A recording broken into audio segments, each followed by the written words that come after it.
It was a humid morning over Caracas, Venezuela. The air shimmered above the runway, and the control tower buzzed with the soft hum of radios and the occasional crackle of static. Pilots from nearby airfields checked in routinely, voices calm and clipped in the coded rhythm of flight language. Everything was ordinary, until it wasn't. At 9:12 a.m., radar at Caracas International detected a faint, slow-moving blip entering Venezuelan airspace. At first, controllers assumed it was a delayed local flight or a small private jet off course. But as the signal grew stronger, they realized something unsettling.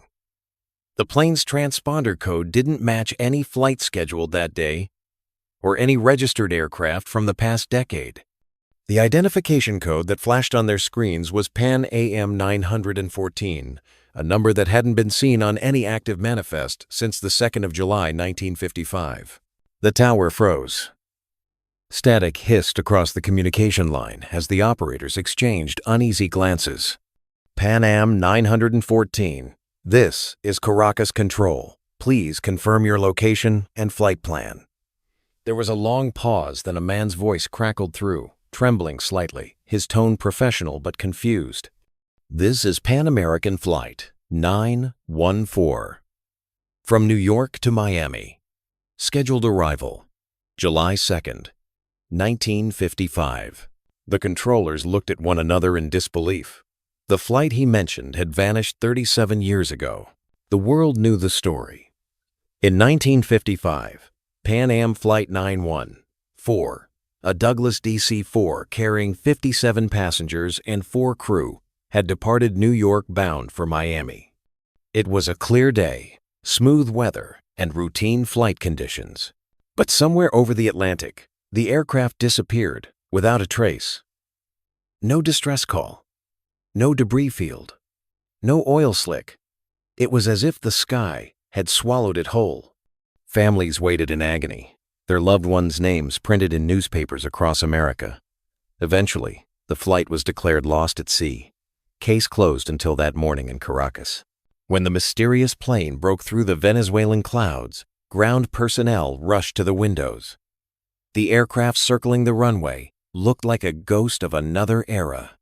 Its silver fuselage gleamed, old-fashioned Pan-American livery intact, but the paint bore no signs of corrosion or aging. Even the propellers gleamed like new. The control tower ordered an emergency clearance. The plane descended shakily, its engines roaring like echoes from a forgotten time. When the landing gear touched the tarmac, a wave of heat and disbelief swept through the observers. As the DC-4 taxied toward a service apron, the tower crew scrambled to contact authorities. Customs officers, aviation officials, and military police converged on the field. The cockpit windows were open, and a pilot leaned out, waving a chart. He looked exhausted, his eyes wide, scanning the unfamiliar airfield. "Where are we?" he called out in English. "You're in Caracas, Venezuela," an officer shouted back. The man's face turned pale. "No, that's impossible. We were supposed to land in Miami. What's happening here?" The control team approached cautiously. Everything about the scene felt wrong. The plane's engines, though decades old, were running flawlessly.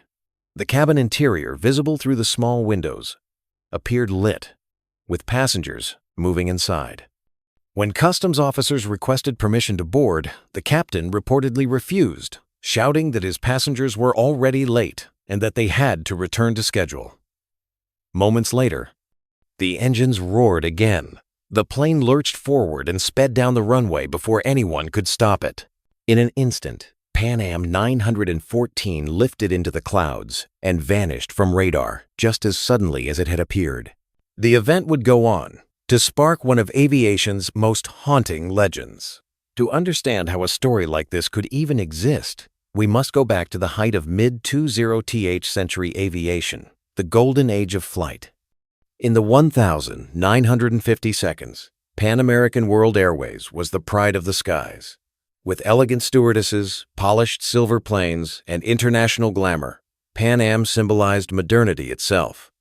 But it also operated in an era of limited radar, rudimentary navigation, and unpredictable weather. Dozens of flights disappeared during that period, swallowed by oceans or buried in mountain passes.